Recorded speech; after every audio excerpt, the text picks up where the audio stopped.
Counter দিছে, বুঝছেন, medicine দিছে, ওষুধ দিছে, যে রোগের যে ওষুধ ওইটাই তো দিতে হবে। ওরা তো পাক্কা ডাক্তার ভাই। জবাবটা কি দিছে জানেন? হ্যাঁ ভাই, যে যেমন তাকে তেমন ওষুধ তারা দিয়া দেয়। কি কাউন্টারটা দিছে চিন্তা করেন, না দিয়া উপায় নাই ভাই। তার মানে কনফার্ম 100% কনফার্ম না, মিলিয়ন পার্সেন্ট কনফার্ম যে বিএনপি সরকার গঠন করবে। সেইখান থেকে বিএনপি আজকে ছিটকে গেছে। সেটার পরে বিএনপি এমন করে ছুটকে গেছে যে বিএনপি সেই যে পাওয়া লটারির 1 কোটি টাকা হাতছাড়া হয়ে গেছে, ঠিক সেম অবস্থা।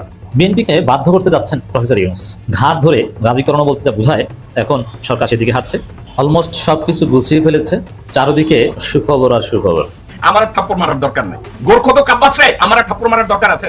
গোরখত কাব্বাস বলছে ঢাকা ইউনিভার্সিটিতে এই মুহূর্তে নাকি ছাত্রলীগে 9,000 10,000 ভোট আছে। আপনারা বুঝছেন, গোরখত কাব্বাসের মতো লোক কোন স্ট্যাটিস্টিক্স বুঝে না, কোনো লেখাপড়া জানে না, রাজনৈতিক কোনো দর্শন নাই, তার ভিতরে কোনো দেশপ্রেম নাই। তার ভিতরে একটা জিনিস আছে, সান্দা আছে। গোরখত কাব্বাস একটা জিনিসই জানে, শুধু সান্দা। সাবেক স্বরাষ্ট্রমন্ত্রী লুৎফুজ্জামান বাবর, তিনি 17 বছর পরে স্বরাষ্ট্র মন্ত্রণালয়ে গিয়েছেন এবং গিয়েই তিনি বোমা ফাটিয়েছেন। দর্শক, আজকের এই ভিডিওটি দেখলে আপনারা রীতিমতো অবাক হয়ে যাবেন। আপনারা জানেন ইতিমধ্যে আওয়ামী লীগ সরকারের পতন হয়েছে। এখন ক্ষমতায় আছেন অন্তর্বর্তী সরকার ডক্টর মোহাম্মদ ইউনূস। অন্তর্বর্তী সরকারের মাননীয় উপদেষ্টা ডক্টর মোহাম্মদ ইউনূস থাকাকালীন দেশে কি কি ঘটনা ঘটে যাচ্ছে তা আপনাদের প্রমাণ সহকারে দেখাবো। দর্শক, কথা আর বাড়াবো না, ভিডিওতে চলে যাব। তার আগে আপনাদের কাছে ছোট্ট একটি অনুরোধ, আপনি যদি আমাদের চ্যানেলে নতুন দর্শক হয়ে থাকেন তাহলে অবশ্যই চ্যানেলটি সাবস্ক্রাইব করে পাশে থাকা বেল আইকনটি বাজিয়ে দিতে ভুলবেন না।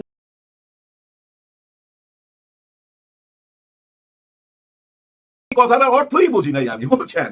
আচ্ছা, 8 মাস আগেই যদি হয়ে থাকে এই কাণ্ডটা, যে নির্বাচনটা তারা হাতে নিয়ে নিছে, আপনারা নির্বাচনে গেলেন কেন? আমি বুঝি না। আসলে হয়েছে কি জানেন, উনাকে আমি ফলো করি, ভালো লাগে। উনি কিন্তু খুব গরম মাথার মানুষ, রেগে যায়, যেখানে ইন্টারভিউ দিতে যায় ওইখানেই কিন্তু বুঝছেন খেপে যায়। যদি উনাকে হোস্ট জিজ্ঞেস করে শিবির নিয়ে কোনো কথা বা জামাত ইসলাম নিয়ে কোনো কথা, তখনই ওনার মাথায় আগুন ধরে যায়। ওটা উনি নিতে পারে না, যার জন্য এই নির্বাচনের সত্যটা মেনে নিতে পারতেছে না। না মেনে নেওয়ার পিছনে কারণ সত্য ওই যে উলঙ্গ অবস্থায় আছে, তো বুঝছেন, তাকানো যায় না। ওনারা মুরব্বী তো, এই জন্য তাকাইতে পারে না। কিন্তু ইয়াং জেনারেশন তাকাইতে পারে, সত্যকে মাইনা নিতে পারে। আপনাদেরও মাইনা নিতে হবে ভাই। এই যে আপনারা যেভাবে কটাক্ষ করেন, যেভাবে কথা বলেন, এই যে ফজলু সাহেব, উনি দেখেন মুরব্বী মানুষ, কিন্তু ওনার কথাবার্তা সবকিছু কেমন যেন এলোমেলো এলোমেলো ভাই। উনি দেখেন শিবিরকে কটাক্ষ করার জন্য কটাক্ষ করলো নাকি জ্ঞান চর্চা করলো বুঝলাম না। আচ্ছা, ধরে নিলাম জ্ঞান চর্চা। ওনার জ্ঞানের গভীরতা কতটুকু দেখেন। উনি শিবির নামটা কোত্থেকে আসে এটার একটা ব্যাখ্যা দিছে। ওই যে যুদ্ধের আমলে 71-এ আল বাদার, আল শামস, রাজাকার ছিল না, তেমনি উনি আল শামস থেকে তালিবে শোটা নিছে, আল বদর থেকে ব নিছে, রাজাকার থেকে বসিন্না র নিছে। এইটা নিয়ে উনি শিবির বানাইছে। কি বলবেন আপনি? কিছু বলার আছে? কিন্তু এই কালের পোলাপান বাপের কয় হুক্কান, তারা তো মাইনা নিবে না। তারা এটার কাউন্টার দিছে, বুঝছেন, মেডিসিন দিছে, ওষুধ দিছে, যে রোগের যে ওষুধ ওইটাই তো দিতে হবে। ওরা তো পাক্কা ডাক্তার ভাই, এই আজকালকার পোলাপান। জবাবটা কি দিছে জানেন? ফালতু থেকে ফ নিলাম, চিন্তা করেন, ফালতু থেকে ফ নিলাম, জাউরা থেকে বরিকার জ নিলাম, ফালতু থেকে ফ নিলাম, বরিকার জ নিলাম, কই থেকে? জাউরা থেকে। আরেকটা কি লাগবে? ল। ল কই থেকে দিছে জানেন? লুচ্চা থেকে। তার মানে কি দাঁড়াইলো? ফালতু থেকে ফ, জাউরা থেকে জ, লুচ্চা থেকে ল, ফজলু। এই যে কাউন্টারটা দিল, এটা কি ভাল লাগলো? আমার তো ভাই ভাল লাগে নাই। এত বড় একজন বীর মুক্তিযোদ্ধা, উনাকে এইভাবে কাউন্টার দিবে, কিন্তু উপায় নাই। ওই যে বললাম, আজকালকার পোলাপান বাপের কয় হুক্কান। হ্যাঁ ভাই, যে যেমন তাকে তেমন ওষুধ তারা দিয়া দেয়, যার জন্য এই সোশ্যাল মিডিয়াতে এইভাবে জবাব দেওয়া হয়। কি কাউন্টারটা দিছে চিন্তা করেন, না দিয়া উপায় নাই ভাই। আল শামস, আল বদর, রাজাকারকে নিয়ে আসলেন। ও ভাই, আপনারা বলেন, আমি যদি এখন কোনো আকাম করি কোনো মেয়ের সঙ্গে, এই বিচারটা কার হবে? আমার হবে না? আমারে ধরে নিয়ে তো ঝুলাইবে। আমি যদি ওই কাম করে ওরে মাইরা ফেলাই, তাহলে আমাকে নিয়ে ঝুলাইবো না? আমার এই দোষের কারণে, আমার এই বাপের কারণে আমার বউ বাচ্চা, আমার ছেলে মেয়েকে নিয়ে বিচার করবে? করবে না, তাই না? এটাই তো বলে আইন। তোরা কি কারণে এদেরকে, এরা তো জন্মই হয়েছে ভাই 80-র পরে, এদের বয়স কত? 25। এই যে 2000 সালে জন্ম, 25-26 বয়সের ছেলে পেলেদেরকে আমরা বলি রাজাকার, আল বদর, শামস, এই শিবির ট্যাগ দিতেছি। আবার বলতেছি ওরা এগুলা করে কেন ভাই? এত হিংসা কেন? এত জেলাস কেন? সত্যকে সত্য বলতে অসুবিধা কি? আমার মাথায় কাজ করে না, কিন্তু আমার মাথায় কাজ না করলো আপনাদের মাথায় কাজ করতেই হবে। ডক্টর ইউনূস স্যার কি বলছে? মাইনা নিতে বাধ্য। যা লেখালেখি হয়ে গেছে জুলাই সনদপত্র, সবাইকেই মাইনা নিতে হবে। ওই যে উনি বলে না এবারে নির্বাচন হবে ঈদের মতো, আপনারা ঈদের উৎসব করবেন, উনি মিথ্যা বলে না। উনি মিথ্যা বলে নাই, কারণ ওই জুলাই সনদপত্রে সবাই যখন স্বাক্ষর দিবেন তারপরেই তো ঈদের উৎসব চলে আসবে। কেউ কি ঠেকাইতে পারবেন? মাইনা নিতেই হবে। আমার থাপ্পড় মারার দরকার নাই। গোরখত কাব্বাস রে আমার থাপ্পড় মারার দরকার আছে। গোরখত কাব্বাস বলছে ঢাকা ইউনিভার্সিটিতে এই মুহূর্তে নাকি ছাত্রলীগের 9,000 10,000 ভোট আছে। আপনারা বুঝছেন গোরখত কাব্বাসের মতো লোক কোন স্ট্যাটিস্টিক্স বুঝে না, কোন লেখাপড়া জানে না, রাজনৈতিক কোনো দর্শন নাই, তার ভিতরে কোনো দেশপ্রেম নাই, তার ভিতরে একটা জিনিস আছে, সান্দাবাজি। গোরখত কাব্বাস একটা জিনিসই জানে, শুধু সান্দা। তারে পাঠাইছে ঢাকা ইউনিভার্সিটিতে কোঅর্ডিনেট করার জন্য ডাকসু নির্বাচনে কেমনে ছাত্র দলের জিতায়। বাংলাদেশে ঢাকা ইউনিভার্সিটির ছাত্রছাত্রীরা কি এত বলদ যে এই গোরখত কাব্বাসের এই কথায় তারা ভুলে যাবে? আরেকটা কথা বলছে, ওই যে বিএনপির আরেক কুতুব বলছে দীর্ঘ 17 বছর ছাত্রলীগ ঢাকা ইউনিভার্সিটি শাসন করছে। কথার নমুনা দেখছেন? ঢাকা ইউনিভার্সিটি নাকি ছাত্রলীগ শাসন করছে। নেতারা পলাইছে, তাদের কর্মীরা আছে না। কথাটা তো এটাও হইতে পারে, ছাত্রলীগের যত ভোট এবং সমর্থক ছিল তার 80% ভোট এবং সমর্থকরা নিরুপায় হয়ে তাদেরকে সাপোর্ট দিচ্ছে, কারণ হলে সিট থাকতো না। ছাত্রলীগের স্লোগান দলে মিছিলে না গেলে তাদের সিটে পানি ঢেলে দেওয়া হইতো, তাদের খাওয়া দাওয়া নষ্ট করে দেওয়া হইতো, তাদেরকে ফ্লোর মোছানো হইতো, তাদেরকে শারীরিকভাবে নির্যাতন করা হইতো, তাদেরকে পিটানো হইতো, তাদেরকে লেখাপড়া করতে দেওয়া হইতো না। তো তারা কি করতো? ছাত্রলীগের স্লোগানে যাইতো। আজকে বিএনপির নেতারা বলে ছাত্র শিবিরের এরা মুনাফেক, কারণ তারা ছাত্র লীগের মধ্যে লুকায় ছিল। আপনাদেরকে আমি একটা কথা বলি, দর্শকবৃন্দ একটু মনোযোগ দিয়ে আমার কথাটা যদি শুনেন আপনারা বুঝবেন।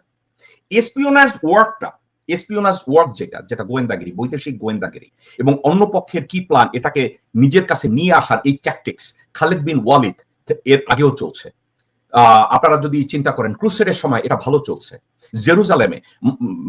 জেরুজালেমে যখন বিজয় হয়, খলিফা ওমর যখন প্রথমবারের মতো জেরুজালেমে যান, তার আগে মুসলিম গোয়েন্দাদের ওখানে পাঠানো হয়েছে জায়গা রেকি করার জন্য। অবস্থা কি, জুইশদের অবস্থান কি, খ্রিস্টানদের অবস্থান কি, মুসলমানদের অবস্থান কি, পাগানদের অবস্থান কি, তার কি অবস্থা। এবং এই তথ্য যারা নিতে জেরুজালেমে যাইতেন তার কি যায় বলতেন আমি খলিফা ওমরের জাসুস হয়ে এখানে আসছি। মুসলমানদের যেই সব মুসলিম ভাই ওখানে তথ্য সংগ্রহ করতে যেতেন, কেউ ভিক্ষুকের বেশে যেতেন, কেউ খ্রিস্টানের বেশে যেতেন, কেউ পাদ্রির বেশে যেতেন, কেউ রাবাইর বেশে যেতেন। এখন শিবিরের কোনো ভাই বা বোন ঢাকা ইউনিভার্সিটিতে বেঁচে থাকার জন্য, নিজের সার্ভাইভালের জন্য, টিকে থাকার জন্য যদি জয় বাংলা স্লোগান দিলে আমি বাইচা থাকি, জয় বাংলা স্লোগান দিলে ঠিকমতো ক্লাস করতে পারি, জয় বাংলা স্লোগান দিতে গেলে মানুষকে দাওয়াত দিতে পারি, সেটা আপনার কাছে কেন মুনাফিকি মনে হয়? আসসালামু আলাইকুম রাহমাতুল্লাহি ওয়া বারাকাতুহু। বিএনপি বরাবরই পাগল ছাগলদেরকে লালন পালন করে হাতির মতন মোটা করে পরে বিএনপির মধ্যে একটা লাথি মারে। আজকে ফজু পাগলা বলেছে আমি যদি দল করি তাহলে বিএনপির চাইতে বড় রাজনৈতিক দল হবে। দেখেন কুকুরে ও তো মানুষের একটা কৃতজ্ঞতা প্রকাশ করে, কিন্তু ফজু পাগলা সেই কৃতজ্ঞতা প্রকাশ করলো না। মাত্র কয়েকদিন আগে তার পদ পদবি স্থগিত করেছে বিএনপি। আজকে সে বলেছে আমি দল করলে বিএনপির চাইতে বড় রাজনৈতিক দল হবে। সাংবাদিকরা প্রশ্ন করেছে তাহলে কি আপনি আওয়ামী লীগের দল বানাবেন নতুন করে?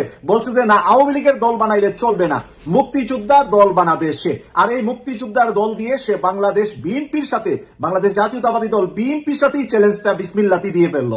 সে বলল বিএনপির চাইতে বড় দল হবে। সে কিন্তু বলে নাই জামাতের চাইতে বড় দল হবে, সে কিন্তু বলে নাই আওয়ামী লীগের চাইতে বড় দল হবে, সে বলেছে বিএনপির চাইতে বড় দল হবে। তাই এই কুলাঙ্গাদের বিরুদ্ধে কিন্তু আমরা বহুত আগে থেকে বিএনপিকে বলে আসছি যে তাদেরকে আপনারা থামিয়ে দেন, তাদেরকে কথা বলতে দিয়েন না। এখন টকশুতে আর কিছু কুলাঙ্গার উপস্থাপক তৈরি হয়েছে, টকশুর কিছু টিভির মালিক কিছু কুলাঙ্গার তৈরি হয়েছে। এদের মতন এই বদ খারাপ গুলাকে নিয়ে টকশুতে আলোচনা করে আলোচনায় বাঁচিয়ে রাখে আওয়ামী লীগকে। আওয়ামী লীগ নামে তো বাঁচাতে পারবে না, এখন মুক্তিযোদ্ধা নামে বাঁচা। মুক্তিযোদ্ধা বললে আপনি কিছু বলতে পারবেন না, মুক্তিযোদ্ধা বললে সেনাবাহিনীরা বলবে এটা আমাদের গায়ে লাগে, মুক্তিযোদ্ধা বললে দেশের বুদ্ধিজীবীরা বলবে আমার গায়ে লাগে, মুক্তিযোদ্ধাকে মন্দ বললে দেশের অনেক মানুষ দাঁড়িয়ে যাবে যে না মুক্তিযোদ্ধাকে মন্দ বলা যাবে না। আর এই মুক্তিযোদ্ধা রাজাকার বইলা শেখ হাসিনা পালিয়েছে। আওয়ামী লীগ এই মুক্তিযোদ্ধা পালতে পালতে পালতে পালতে এমন পালছে, এমন খাওয়াইছে, ঘাড় এত মোটা হয়েছে যে মটকার ভিতরে ঢুকার পরে আর খাওয়ার পরে ঘাড় বাইর করতে পারে না। ওই মটকা সহ মানুষ পিটাইয়া মাথা ফাটাইয়া দিছে। এইরকম খাওয়াইছিল মুক্তিযোদ্ধাদেরকে শেখ হাসিনা। সর্বশেষ মুক্তিযোদ্ধাদের নাতিপতিরা চাকরি পাবে নাকি রাজাকারের নাতিপতিরা চাকরি পাবে, এই কথা বলার পরে তুমি কে আমি কে, রাজাকার স্লোগান আসছে। এবার ডাকসুতেও রাজাকার বইলা আমার প্রিয় দল বিএনপির যে ছাত্র সংগঠন আবিদের মতন একটা ভালো ছেলে, সে কিন্তু 3 ভাগের 1 ভাগ ভোট পাইল সাদিক কায়ুমের, কারণ তার কথার ভিতরে সাদিক কায়ুমের সাথে অন্য কন্টেস্ট না করে সে চলে গেছে মুক্তিযোদ্ধা রাজাকারের কন্টেস্ট করার জন্য। আবিদ বুঝাইছে আমি মুক্তিযোদ্ধার উত্তরসারী, আর সাদিক কাইয়ুম হলো রাজাকারের উত্তরসূরি। এই উত্তরসূরি মুক্তিযোদ্ধার হওয়ার কারণে আবিদের এই ধরনের মানে খুবই লজ্জাজনক পরাজয়টা ঢাকা বিশ্ববিদ্যালয়ে হয়েছে। ঢাকা বিশ্ববিদ্যালয়ের 24 ঘন্টা পরেই যখন জাহাঙ্গীরনগর বিশ্ববিদ্যালয়ে নির্বাচন শুরু হলো, ঢাকা বিশ্ববিদ্যালয়ের প্রভাব গিয়ে পড়ে গেল জাহাঙ্গীরনগর বিশ্ববিদ্যালয়। এখন জাহাঙ্গীরনগর থেকে রাজশাহী বিশ্ববিদ্যালয়, রাজশাহী থেকে চট্টগ্রাম বিশ্ববিদ্যালয়, সব জায়গায় এখন আমার প্রিয় দল আবিদের দল ছাত্র দল হন আতঙ্কে আছে, শিবির আতঙ্কে। শিবির যেন হন জিন না ফেরেস্তা আল্লাহই ভালো জানে। শিবির মানি এখন ছাত্র দলের জন্য আতঙ্ক হয়ে দাঁড়িয়েছে। তাই আমি বিএনপিকে অনুরোধ করব, আপনাদের দলে যারা আপনাদেরটা খেয়ে আপনাদেরটা পরে ভারতের গাঙ্গা, হাসিনার গাঙ্গা, দিল্লির গাঙ্গা, তাদেরকে চিহ্নিত করে মুখের ভিতরে কষ্টেপ লাগাই দেন দ্রুত গতিতে, নতুবা আপনাদের যে পরাজয়ের যে ঢালুর দিকে যে মানে পিছল খাচ্ছে, এই ঢালুর পিছল কিন্তু একেবারে বঙ্গোপসাগরের তলায় গিয়ে আপনাদেরকে নামিয়ে দিবে। তাই বঙ্গোপসাগরের তলায় যাওয়ার আগে তাদের মুখে কষ্টেপ লাগিয়ে যারা দেশপ্রেমী আছে, ইসলাম প্রিয় আছে, যারা ইসলামকে লালন করে, তাদেরকে সামনের সারিতে আনেন, তাহলে বিএনপি আস্তে আস্তে হলেও রিকভার হবে বলে আমি বিশ্বাস করি। সাবেক স্বরাষ্ট্রমন্ত্রী লুৎফুজ্জামান বাবর তিনি 17 বছর পরে স্বরাষ্ট্র মন্ত্রণালয়ে গিয়েছেন এবং গিয়েই তিনি বোমা ফাটিয়েছেন। কিভাবে আসবো সে কথায়। লুৎফুজ্জামান বাবর অত্যন্ত আলোচিত সমালোচিত চরিত্র, অনেকের খুবই পছন্দের, আবার অনেকে পছন্দ করেন না, তবে আমার কাছে পছন্দের। এবং 17 বছর ধরে শেখ হাসিনা তাকে জেলে রেখেছিল, কেন রেখেছিল, তার কতটুকু দোষ, নাকি তিনি হাসিনার প্রতিহিংসা শিকার, এগুলো নিয়ে কিন্তু আলোচনা আছে। চট্টগ্রামে যখন 10 ট্রাক অস্ত্র উদ্ধার হয়, তখন ধারণা করা হয় যে এই অস্ত্রগুলো আনা হয়েছিল ভারতীয় বিচ্ছিন্নতাবাদীদেরকে দেওয়ার জন্য, এবং সে সময় লুৎফুজ্জামান বাবর ছিলেন স্বরাষ্ট্রমন্ত্রী।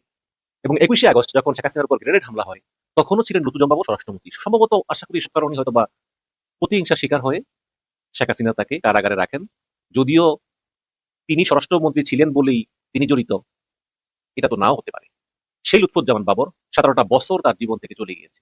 যখন তিনি ইয়াং ছিলেন, তরুণ, তিনি কিন্তু খুব অল্প বয়সী তিনি স্বরাষ্ট্রমন্ত্রী হন, তিনি খুব ইয়াং ছিলেন, টকবকে তরুণ, তখন তিনি জেলে ঢুকেছেন এবং জেল থেকে বের হয়েছেন একজন বৃদ্ধ ব্যক্তি হিসাবে, খুবই অমানবিক। যাই হোক, কালকে তিনি স্বরাষ্ট্র মন্ত্রণালয়ে গিয়েছিলেন এবং সেখানে বলেছিলেন যে ভারতে শেখ হাসিনার সঙ্গে এসালামের বৈঠক, প্রচুর অবৈধ অস্ত্র দেশে ঢুকতেছে। অবশ্যই তার কাছে আমাদের থেকে বেশি তথ্য আছে। ভারতে এসালাম গ্রুপের মালিক মোহাম্মদ সাইফুল আলমের সঙ্গে শেখ হাসিনার বৈঠক হয়েছে। ওই বৈঠকে আগামী জাতীয় সংসদ নির্বাচন বানচালের ষড়যন্ত্র করা হচ্ছে এবং দেশে অবৈধ অস্ত্র ঢুকছে বলে জানিয়েছেন বিএনপির সাবেক স্বরাষ্ট্র প্রতিমন্ত্রী লুৎফুজ্জামান বাবর। রোববার স্বরাষ্ট্র উপদেষ্টা লেফটেন্যান্ট জেনারেল জাহাঙ্গীর আলম চৌধুরীর সঙ্গে বৈঠক শেষে তিনি সাংবাদিকদের এই কথা বলেন। বাবর বলেন যে অন্তর্বর্তীকালীন সরকারকে সহযোগিতা করতে চায় বিএনপি, তবে কিছু বিষয় নিয়ে উদ্বেগ আছে, তা নিয়ে সরকারের সঙ্গে আলোচনা করতে আসলাম। এবং তারেক রহমানের ফেরার বিষয়ে কোনো আলোচনা হয়েছে কিনা এই এমন প্রশ্ন তিনি বলেন যে খুব শীঘ্রই তিনি দেশে ফিরবেন। এবং কি বিষয়ে আপনি আপনার উদ্বেগ জানিয়েছেন এমন প্রশ্ন তিনি বলেন যে অ্যাসালাম গ্রুপের মালিক মোহাম্মদ সাইফুল আলম ভারতে শেখ হাসিনার সঙ্গে বৈঠক করেছে, সেখানে নির্বাচন বানচালে ষড়যন্ত্র করছে বলে তিনি দাবি করেন এবং সেই সঙ্গে দেশে অবৈধ অস্ত্র আসছে তা নিয়ে উদ্বেগ আছে, তবে আইন শৃঙ্খলা পরিস্থিতি ভালো করার যথেষ্ট চেষ্টা করছে সরকার। এদিকে 18 বছর পর স্বরাষ্ট্র মন্ত্রণালয়ে এসেছেন সাবেক স্বরাষ্ট্রমন্ত্রী লুৎফুজ্জামান বাবর। 18 বছর পর বিএনপি এবং জামাত জোট সরকারের সময় তিনি স্বরাষ্ট্র প্রতিমন্ত্রী ছিলেন। রোববার 4:22 স্বরাষ্ট্র মন্ত্রণালয়ে প্রবেশ করেন তিনি, তবে এই সময় তার সঙ্গে বিএনপির কোনো নেতাকর্মীকে দেখা যায়নি।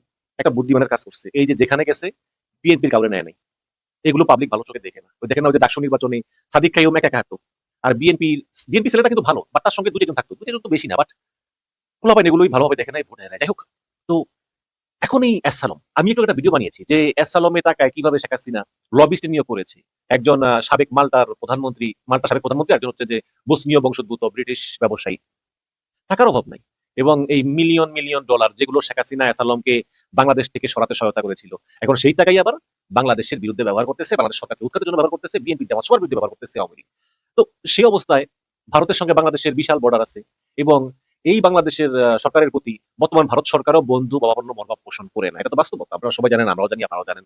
তো এই সময় ভারত সরকারের ইনভলভমেন্ট নাও থাকতে পারে, বা ভারতের গোয়েন্দা সংস্থার ইনভলভমেন্ট নাও থাকতে পারে, হয়তো আওয়ামী লীগের ইনভলভমেন্ট থাকতে পারে, হয়তো বা তৃতীয় কোনো শক্তির ইনভলভ হতে পারে যে বাংলাদেশে অবৈধ অস্ত্র প্রবেশ করানো, এবং প্রচুর জায়গায় বর্ডার ওপেন, ইচ্ছা করলে কিন্তু পারা যায়। এখন উপায় কি? আসলে এটা খুবই টাফ। ভারত থেকে যদি দেশে অস্ত্র ঢোকে তাহলে কারা পাঠায় আমরা অনুমান করতে পারি কারা পাঠায়, কিন্তু এই ধরা বা এগুলো করা আসলে এগুলো খুবই টাফ। এবং আমি মনে করি যে আমি বর্ডার সিকিউরিটি গার্ড আসলে এদেরকে আরো বাড়াতে হবে। আমাদের বর্ডার সিকিউরিটি ফোর্সেরা অত্যন্ত দেশপ্রেমিক, বাট প্রয়োজনের তুলনায় খুবই সামান্য। চোখ কান খোলা রাখতে হবে এবং গোয়েন্দাদেরকে আরো তৎপর হতে হবে, কারণ এই নির্বাচনের আগে আমাদের দেশে প্রচুর অবৈধ অস্ত্র ঢুকবে এবং সেই সব অবৈধ অস্ত্র দিয়ে নির্বাচনকে বান চালের চেষ্টা করা হতে পারে। এবং যদি এটা অ্যাসালাম টাকা দিয়ে থাকে শেখ হাসিনাকে লুৎফুজ্জামান বাবুর কাছে, যেহেতু লুৎফুজ্জামান বাবু সাহেব বলেছেন যে অ্যাসালামের টাকায় শেখ হাসিনা অস্ত্র কিনতেছে, বাংলাদেশে পাঠাচ্ছে। দর্শক, সম্পূর্ণ ভিডিওটি দেখলেন, আশা করি বিষয়টি বুঝতে পেরেছেন। এই নিয়ে আপনার গুরুত্বপূর্ণ মন্তব্যটি অবশ্যই কমেন্ট বক্সে জানিয়ে দিবেন। ধন্যবাদ।